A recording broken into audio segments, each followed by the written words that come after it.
पारख बिन परिचय नहीं, बिन सत्संग ना जान, और द्विधा तज के निर्भय रहे सोई संत सुजान।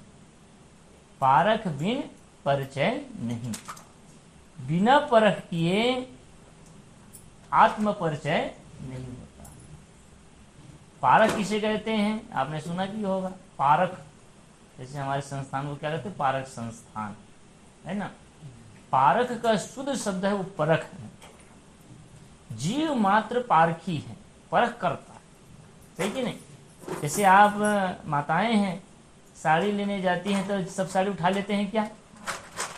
परखते हैं, विचारते हैं ना कौन सही है, कितने कीमत का है, साड़ी की क्वालिटी कैसी है, और आपको जब उपयुक्त लगता है तो उसको आप खरीदते हैं। परख किए कि नहीं?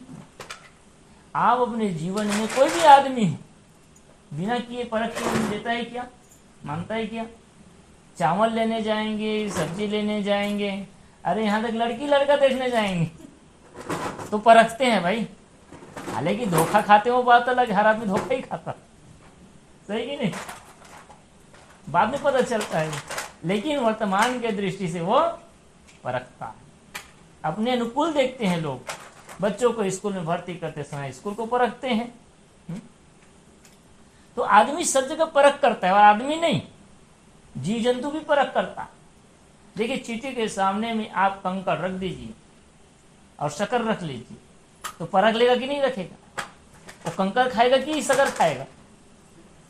शक्कर ना। तो चींटी को पता है, परखना जानता है। अब एक बिल्ली हो और बिल्ली के सामने में मिट्टी का चूहा रख देंगे तो कुछ झपट्टा मारेगा? नहीं मारेगी।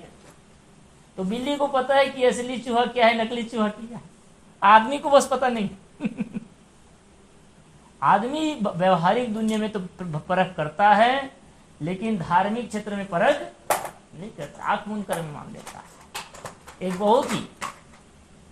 बहुत बड़ी समझदार थी, सुशील थी, नई घर में शादी होकर गई, लेकिन उसके घर की जो सासू माँ थी, देखिए कभी कभी सासू माँ अच्छी रहती है तो बहू अच्छी नहीं रहती, बहू अच्छी रहती है संस्कारी तो सासू माँ संस्कारी। तो वो पूजा पाठ करती थी, देवता धामी को मानने वाली थी। और बहू जो आई थी वो समझदार घर से आई थी, सत्संगी घर से आई थी। तो सासू माँ कहती है कि बेटी चलो मंदिर चलते हैं और मंदिर में चल करके पूजा पाठ करेंगे। तो बहू कहती है कि माँ, आपसे बड़ी देवी और मेरे ससुर से बड़े देवता मुझे और कहाँ मिलेंगे? आप ही लोग मेरे लिए देवी और देवता है। अगर मैं पूजा करूंगी, प्रार्थना करूंगी, वंदन करूंगी तो मैं आप लोगों का ही वंदन करूंगी। समझाई? लेकिन उल्टी खोपड़ी वाले को समझ में जल्दी नहीं आता ये बात। तो कहे, अरे तुम हमारे संस्कार के, हमारे घर की विरोध चलती हो, कल की आई हमको समझा रही हो। अब क्योंकि सास तो उम्र में बहुत ज्यादा हो ही गई थी, बूढ़ी हो गई थी। अब उसने सोचा कि इसको कुछ भी समझाऊंगी तो समझने वाली नहीं है। सासू माँ के साथ चली गई, बढ़िया थाल में आरती सजा ली, फूल माला पत्र पुष्प नारियल जो कुछ लेकर चलते हैं ना वैसे लेकर चली गई। और लेकर चली साथ में, सासू माँ के साथ में, तो मंदिर के पास जैसे पहुंची और जैसे पहुंची है झझक करके भागने लगी। अरे बेटी तुमको क्या हो गया है? कहती कि नहीं माँ मुझे बहुत डर लग रहा है। बोल, हाँ ध्यान से सुनिए। बहू क्या कहती है कि माता जी मुझे बहुत डर लग रहा है। अरे क्या डर रहे हो तुम? कहीं देख रहे हैं मंदिर के सामने दो शेर है ना,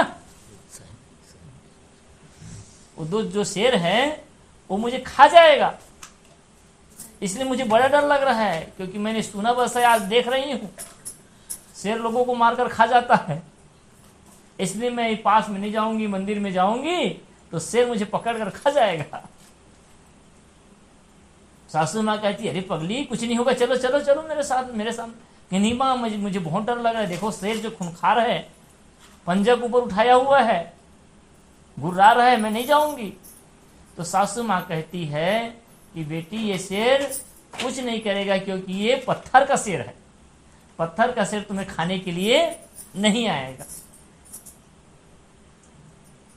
अब ऐसे माँ ये पत्थर का है, पत्थर का शेर मुझे खाता नहीं, नहीं पत्थर का शेर खाएगा नहीं, वो तुमको कुछ नहीं कर सकता, तुम्हें मार नहीं सकता, चलो तुम डरो मत। अब बहू जो है उसके पीछे पीछे चली गई। अब जब पीछे पीछे चली गई, मंदिर में अंदर में प्रवेश की, तो सासू माँ जो कहे कि अब कहे कि बेटी अब पूजा करो, तो कहे का माँ कि मैं किसकी पूजा करूं?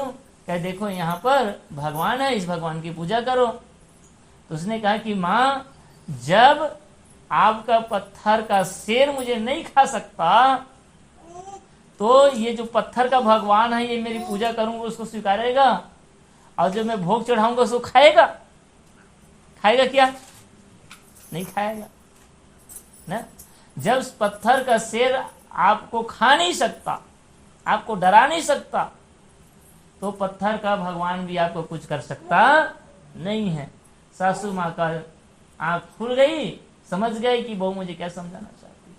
तो मैं कह रहा था कि पशु पक्षी जीव जंतु को भी पता है असली क्या है नकली क्या, सही कि नहीं?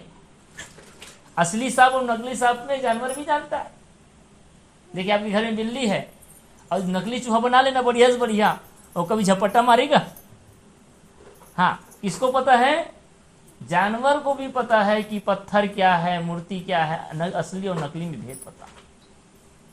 आदमी भूल जाता है। किस क्षेत्र में भूल जाता है?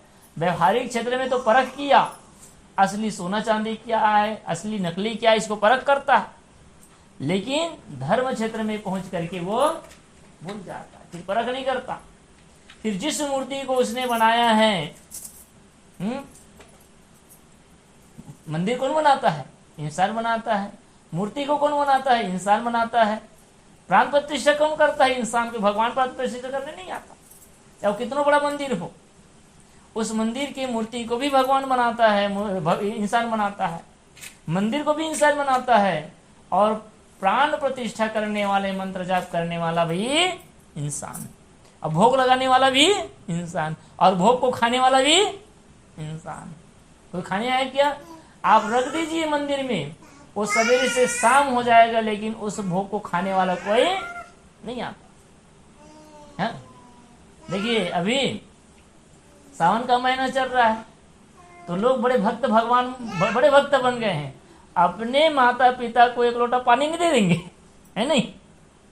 हाँ, जा रे बेटा बुखार है, कांकेर ले दवाई ले, अरे इतना दूर जाऊंगा रात में, कल ही चल दूंगा कहीं, देखिए नहीं? दवाई लाने के लिए, माता पिता के दवाई लाने के लिए उसके पास समय नहीं है। लेकिन कांवड़ यात्रा के नाम पर, हाँ, जे आदमी कभी टट्टी जाता है तो बाइक में जाता है, वो आदमी भी भक्ति के नाम पर पैदल चलता है। किसको कहते? जिस प्रभु ने पानी बरसाया। भाई गर्मी के दिन में कोई पानी चढ़ाता तो समझ नहीं आता जी, शंकर भगवान गर्मागे हुई कर, अरे घोर बरसात के दिन में, सावन महीना घोर बारिश होती, आदमी बारिश से बचकर घर में आना चाहता है, बेचारे शंकर भगवान को पानी रुकोते उसको, सही है नहीं? तो ये मान्यता चल पड़ी है, लोग नाना प्रकार के विलंब करते। मैं कह रहा था पारख बिन परिचय नहीं, बिना परख ज्ञान के सत्य का परिचय होता नहीं। कबीर साहब ने किसी काम को करने के लिए मना नहीं किया कि तुम ये मत करो वो मत करो। कबीर साहब ने किया कि तुम जो कुछ भी करते हो, है ना, पहले क्या करो? जानो। और जानेंगे कब? जब परखें। पहले परखो, परख करके जानो, और फिर जान करके तब मानो। अब जब जान जाएंगे ना तो मानने की जरूरत नहीं पड़ेगी। कैसे मानने की जरूरत नहीं पड़ेगी? जिस चीज को आप जानते हैं उसको मानने की जरूरत नहीं पड़ती है, वो स्वीकार्य ही होता। जैसे आपका पिताजी है तो आप थोड़ी कहते मैं मानता हूं इसलिए मेरे पिताजी, मानना पड़ता है क्या? नहीं, वो है आपका पिताजी, मानना नहीं पड़ता है, सही कि नहीं? कोई कहेगा कि ये पिताजी तुम्हारे नहीं, तो क्या मान लोगे क्या पिताजी नहीं? है ही वो, मानना और उन्हें मानना नहीं होता। एक दृष्टांत के माध्यम से इसको समझें। एक घर का मुखिया का शरीर छूट गया, तो जब घर का मुखिया का शरीर छूट गया तो उसने मरने से पहले अपने पुत्र को कहा कि बेटा देखो, हमारे घर बहुत बड़ा है, धन धान्य से संपन्न है, लेकिन तुम्हारे जीवन में कभी भी कोई उथल पुथल आया, कोई परेशानी आई, धन का संकट आया, तो ये मेरे पोटली में कुछ द्रव्य हैं, इसको ले जा करके मेरे जो मित्र हैं उसके पास जाना। उस क्या है, हीरे का व्यापारी है, उसके पास जाना और दे करके वो उचित मूल्य तुमको दे देगा, दूसरा ठग लेगा, इसलिए मित्र के पास जाना। बच्चा को दे दिया था, छोटी उम्र थी उस समय, 15 साल की।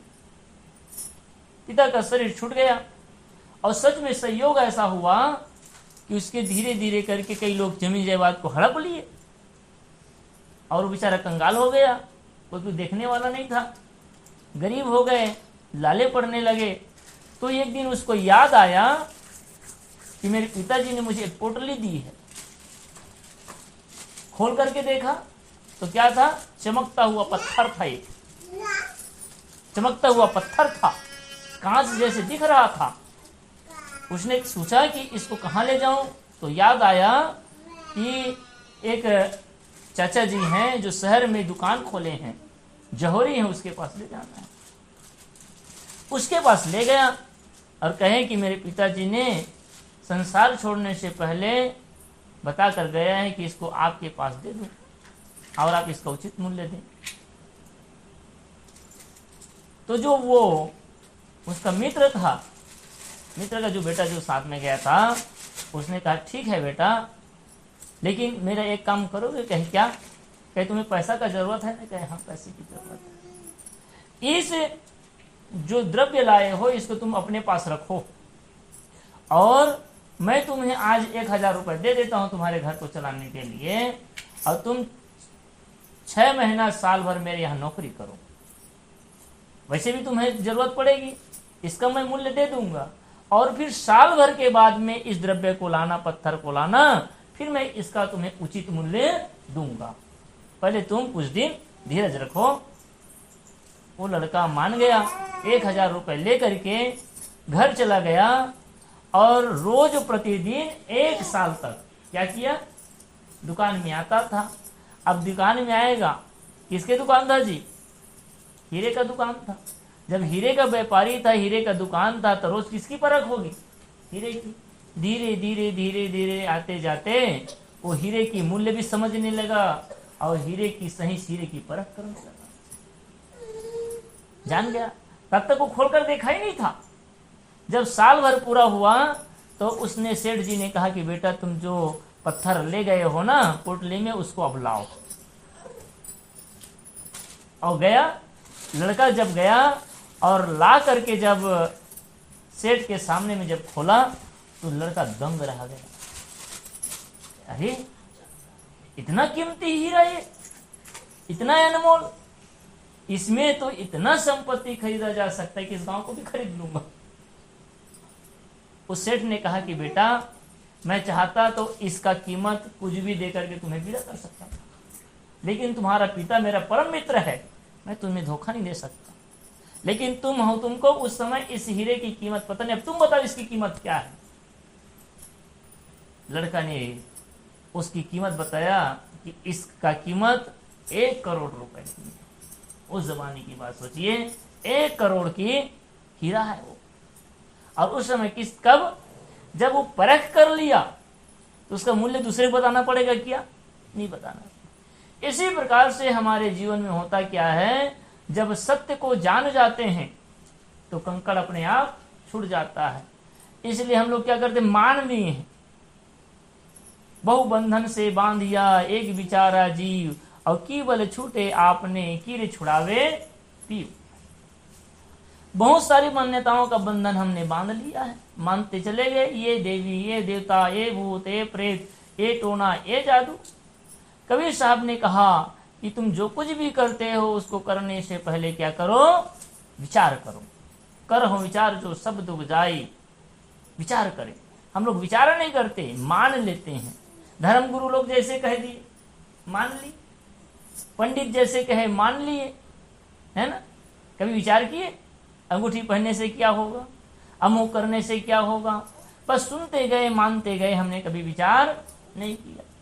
अभी एक देखिए एक शिव पुराण कथावाचक है, वो तो ऐसे उलूल जुलूल बात करता है, अमुक काम करोगे तो तुम्हें ऐसा लाभ मिलेगा, ऐसा करोगे, उसके अगर बस चले तो दुनिया में कोई गरीबी नहीं रहने वाला, कोई अनपढ़ नहीं रहने वाला, सही कि नहीं?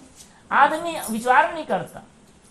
बढ़िया दशा में सब भीड़ है, और याद रखिए जिसमें जितनी ज्यादा भीड़ हो रही है उसमें उतने ही झूठ और चमत्कार की बातें की जा रही है। जहां झूठ और चमत्कार की बात होती है वही भीड़ होती है। हीरे के व्यापारी तो बहुत कम मिलते हैं। इसलिए सदगुरु कबीर साहब ने कहा, पारख बिन परिचय नहीं, बिना परख ज्ञान के परिचय सत्य का परिचय होता नहीं है। सत्य को समझे। सत्य क्या है? सत्य मेरी आत्मा है। मेरी आत्मा के अलावा पूरी धरती ये जगत क्या है? सब झूठ है। सब छूटने वाला है कि नहीं छूटने वाला? पिता छूटने वाले, माँ छूटने वाली है, पति छूटने वाले, बच्चे, जिसको हमने अपना मान लिया है वो सब हमसे छूटने वाले है ना? मैं और मेरा दो तत्व है ना जी? क्या है? मैं और मेरा। मैं से सदैव मेरा अलग होता है। दोनों एक होता है क्या? व्याकरण में भी जानते हैं, मैं और मेरा। मैं क्या है? जैसे हम लोग हर समय क्या बोलते हैं? मैं विद्वान हूँ, मैं स्त्री हूँ, मैं पुरुष हूँ, मैं काला हूँ, मैं गोरा हूँ। तो हमने शरीर को अपना मैं मान लिया है, ठीक है? शरीर मेरा है, और शरीर के अलावा जितने भी दिख रहे हैं वो सब मेरे हैं, मैं नहीं है।